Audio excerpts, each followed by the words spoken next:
kita punya goals, kita punya jalan yang jelas, kita tahu kita mau kemana, kita tahu kita mau melangkah kemana, kita tahu apa yang harus kita lakukan, dan goals itu juga harus tertulis gitu. Dan kita juga jadi mikir gitu, how to achieve the goals, terus strategi apa yang perlu kita kerjakan, strategi apa yang perlu kita lakuin gitu, strategi apa yang perlu kita kerjain, strategi apa yang perlu kita lakuin gitu untuk bisa menggapai goals, menggapai impian, menggapai visi, menggapai target, menggapai sasaran dalam kehidupannya kita gitu. Nah jadi itu pentingnya goals dalam kehidupan ini. Seperti itu. Dan juga why factor yang kuat. Nah, kita perlu why factor yang kuat. Kenapa sih goals itu harus tercapai?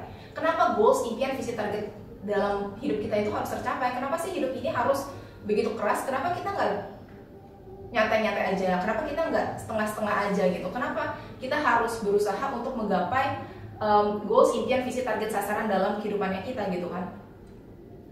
Kenapa gitu pertanyaannya? Kenapa kita harus menggapai goals, impian, visi, target, sasaran dalam hidup kita gitu? Nah, jadi itu kembali ke why factor. Jadi kita harus wajib kudu punya why factor yang kuat gitu. Kenapa sih kita mengerjakan ini semua? Kita ingin membahagiakan orang-orang yang kita kasih. Kita ingin membahagiakan orang-orang terdekat kita misalnya. Kita ingin membahagiakan orang tua kita gitu. Kita ingin ajak orang tua kita ke banyak negara gitu.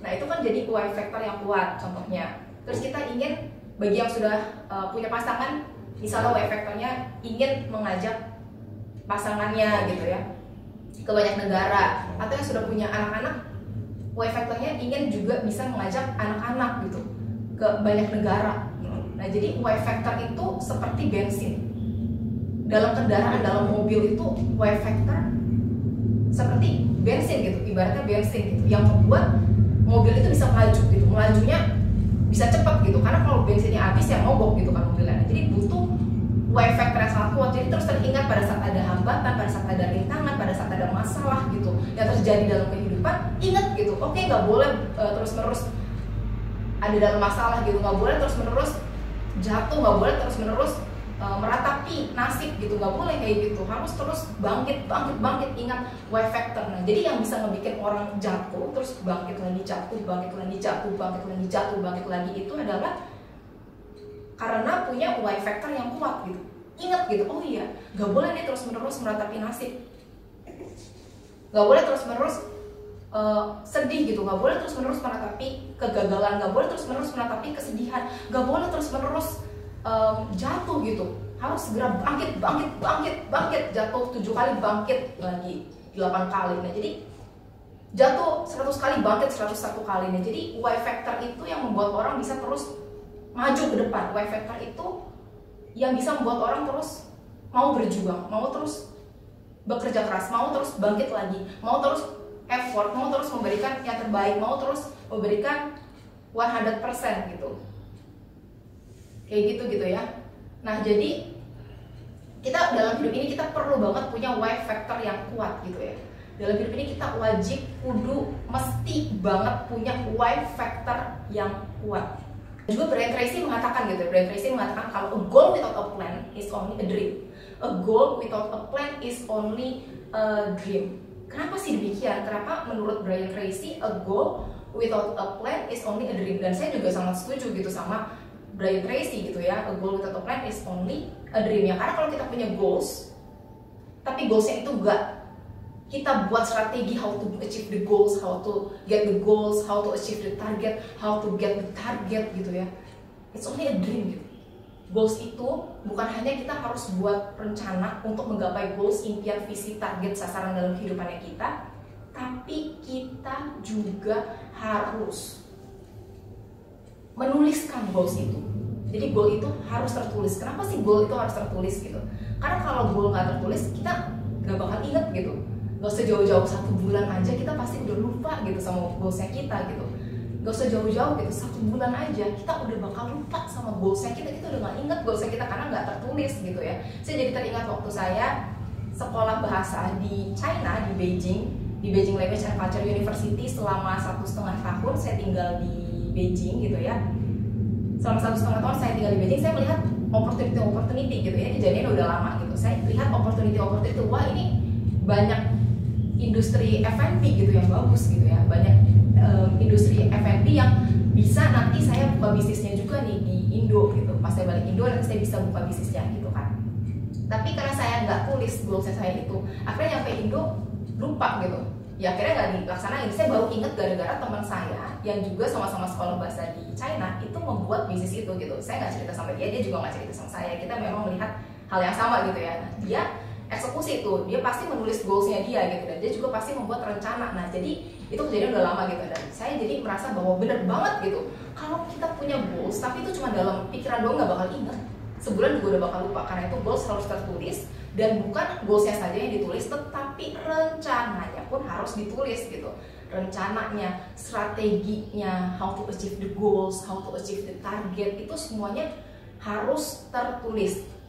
Sebagai contoh, misalnya kita mau buka bisnis F&B gitu ya, misalnya kita mau buka F&B bisnis. Nah terus bisnisnya itu matcha. Nah kita mesti tulis tuh, mau buka bisnis matcha.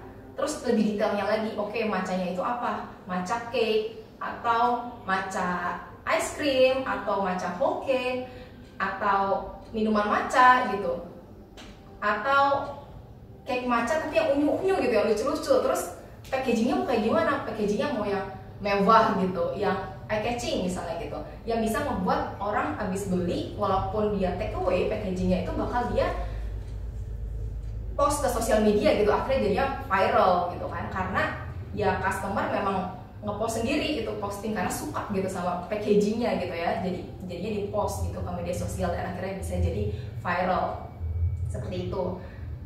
Dan juga misalnya unyu nih gitu, macanya cake-nya unyu gitu, akhirnya jadi di post gitu, dan juga jadi viral gitu karena banyak yang ngepost ke sosial media. Nah bisa kayak gitu gitu ya. Jadi jangan hanya mikir oke, mau buka bisnis matcha udah gitu aja, tapi harus buat secara detail, dan juga lebih detail lagi gitu, strateginya gimana nih gitu, deadline-nya kapan harus tercapai ini bisnis gitu. Oke, misalnya 6 bulan dari sekarang bisnisnya sudah harus tercapai, jadi 6 bulan dari sekarang sudah harus nih tercapai bisnisnya gitu, udah harus open bisnis F&B-nya yang matcha, bisnis ini udah harus open dalam waktu 6 bulan gitu. Terus juga mikirin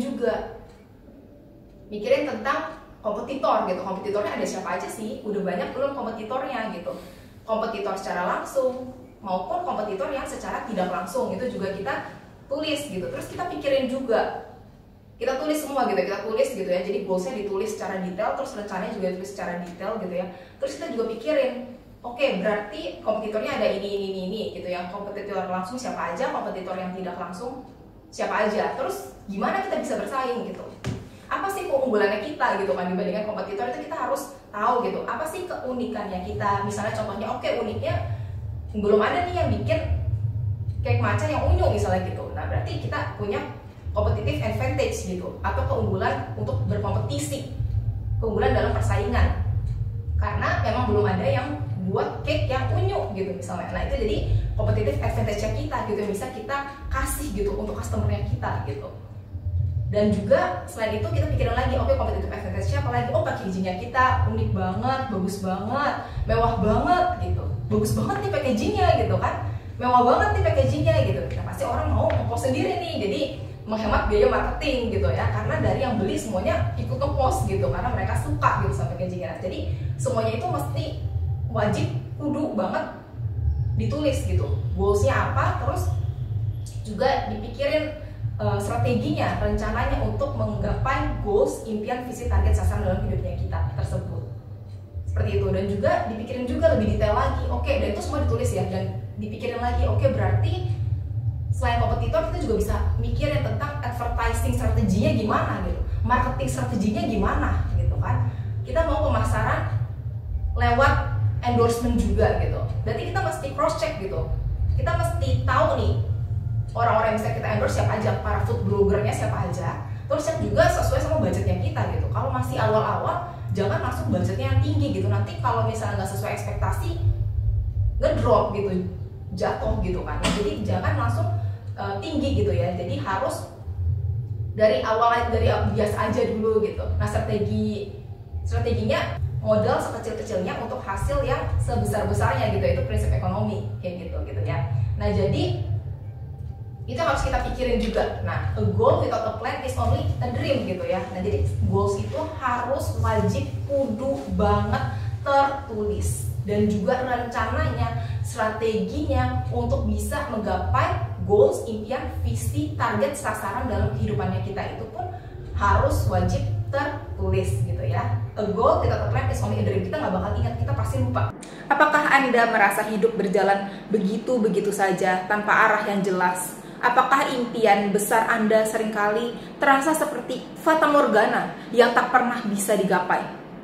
Cukup sudah. Hari ini saya membawa sebuah solusi yang akan mengubah segalanya. The Power of Goal Setting, kursus video 3 jam paling transformatif yang pernah saya ciptakan. Setelah menonton video The Power of Goal Setting ini, Anda akan mengetahui rahasia dan strategi untuk menggapai goals, impian, visi, target, sasaran dalam hidup Anda. Daftar sekarang juga. See you at the top.